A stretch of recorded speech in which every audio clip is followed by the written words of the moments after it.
এই জমিনে আমরা নবীর আদর্শকে তুলে ধরার জন্য আমরা আপ্রাণ চেষ্টা করব। সুতরাং দুইটি পরীক্ষা আমাদের সামনে, আমরা অত্যন্ত সুশৃঙ্খলভাবে এবং অত্যন্ত সুন্দরভাবে আজকে আমরা এই র্যালিতে অংশগ্রহণ করব। কোনো কটাক্ষ নয়, মনে রাখতে হবে যে এই র্যালিকে কামিয়াব করাই হচ্ছে আজকে রসুল পাক সাল্লাল্লাহু আলাইহি ওয়াসাল্লাম মহব্বতের সবচেয়ে বড় বহিঃপ্রকাশ, সবচেয়ে বড় দৃষ্টান্ত। তাই আমি সকলের প্রতি আহ্বান জানাচ্ছি যে সুশৃঙ্খলভাবে মিলাদুন্নবীর র্যালিতে আমরা অংশগ্রহণ করব।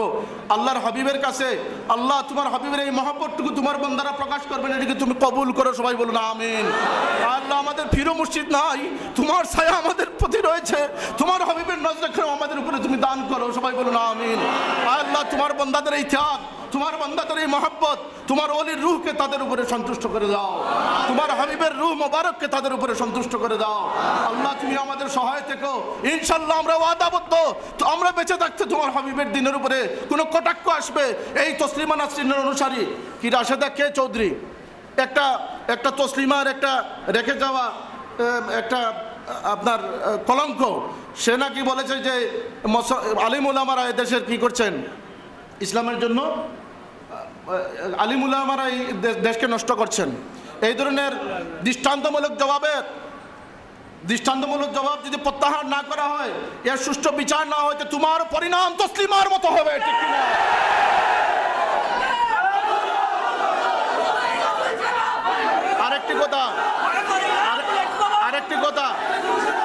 আরেকটি কথা যা আমরা শুনতে পাচ্ছি, আমরা দেখতে পাচ্ছি যে এই জমিনে আল্লাহর কানুনকে পাল্টিয়ে দিয়ে মহিলাদেরকে সম অধিকার প্রতিষ্ঠা করা হচ্ছে। আরে ভাই, সম্পদের ক্ষেত্রে সম অধিকার প্রতিষ্ঠা করার উদ্যোগ নিয়েছো, তাহলে তাদেরকে তোমরা বিবাহের ক্ষেত্রে সম অধিকার প্রতিষ্ঠার সুযোগ দাও। একজন পুরুষ যেভাবে 4 জন স্ত্রী রাখতে পারে, একজন স্ত্রীও 4 জন পুরুষ রাখতে পারে, সেই সম অধিকার আগে প্রতিষ্ঠিত করো, ঠিক কিনা? এই তোমরা জেনে রাখো যে বোনদেরকে আমরা দিতে কার্পণ্য করি না, আমরা হচ্ছে বেশি দিয়ে দিতে প্রস্তুত আছি, কিন্তু আল্লাহর কালামের বিপক্ষে যে শক্তি দাঁড়িয়েছ, যদি আল্লাহর কালামকে এখানে আল্লাহর কালামের বিরোধিতা করা হয়, তাহলে এই বিরোধিতার জন্য আমরা আমাদের জান কুরবান করার জন্য প্রস্তুত রয়েছি। আমাদের প্রমাণ রয়েছে। এই দেশে মাদ্রাসা শিক্ষা রক্ষার জন্য আমরা আন্দোলন করেছি, ঠিক কিনা?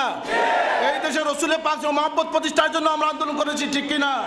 এই দেশের সমস্ত ইসলামের পক্ষে আন্দোলনের জন্য হযরত ফুলতলি সাহেবুল্লাহর আদর্শে অনুপ্রাণিত সকল সন্তানগণ আমরা প্রস্তুত আছি কিনা? আল্লাহ আপনাদের শপথকে কবুল করুন, এগিয়ে চলুন, ইনশাআল্লাহ আমরা আপনাদের সাথে আছি। ওয়া আখিরু দাওয়ানা আলহামদুলিল্লাহি রাব্বিল আলামিন।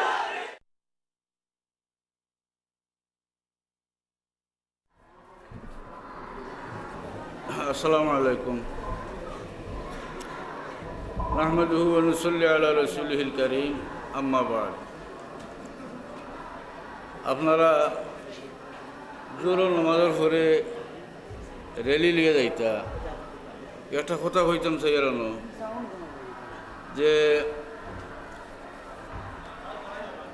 এই সমস্ত ও যে আমরা যে মিলাদুন্নবীর র্যালি করি, বহু বছর আগেও ওইটা র্যালি আপনারা করছেন না, কিন্তু বর্তমানে হুজুরে পাক সাল্লাল্লাহু আলাইহি সাল্লামের আলোচনারে খুব জোরদার করা একান্ত আবশ্যক। ও কারণে যেহেতু আল্লাহর নবী মোহাম্মদ মুস্তাফা সাল্লাল্লাহু আলাইহি সাল্লামরে মানুষে 10 জনের লগর একজন বানাইবার লাগে আপ্রাণ চেষ্টা করতরা, এই অবস্থায় আমরা লাগে জরুরি হয়ে গেছে যে আমরা একেবারে শহরে বন্দরে এবং গ্রামে গঞ্জে প্রত্যন্ত অঞ্চলেও জনাব মোহাম্মদ মুস্তাফা সাল্লাল্লাহু আলাইহি সাল্লামের নাম মোবারক বুলন্দ করবার চেষ্টা করার আল্লাহ চাইছেন।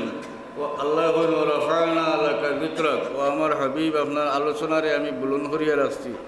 হুজুরে পাক সাল্লাল্লাহু আলাইহি সাল্লামের আলোচনা আল্লাহ রুহর জগত উচ্চে রাখছেন, দুনিয়ার জীবনও উচ্চে রাখছেন, কিয়ামতের ময়দানেও জনাব মোহাম্মদ মুস্তাফা সাল্লাল্লাহু আলাইহি সাল্লামের আলোচনারে আল্লাহ বুলন্দ রাখবা। আর যেহেতু আল্লাহ তার হাবিবর নাম রাখছেন মোহাম্মদ শব্দের অর্থ হইল বহু প্রশংসিত। এতে বোঝা যায়, নামেও বোঝা যায় যে দুনিয়ার সব জায়গাতেও আল্লাহর হাবিবর তারিফ হইতো। আল্লাহ নাম রাখছেন মোহাম্মদ শব্দের অর্থ হইল বহু প্রশংসিত, অর্থাৎ যান প্রশংসা আল্লাহ চাইছেন, আল্লাহও প্রশংসা করছেন, সাহাবায়ে কেরামেও প্রশংসা করছেন।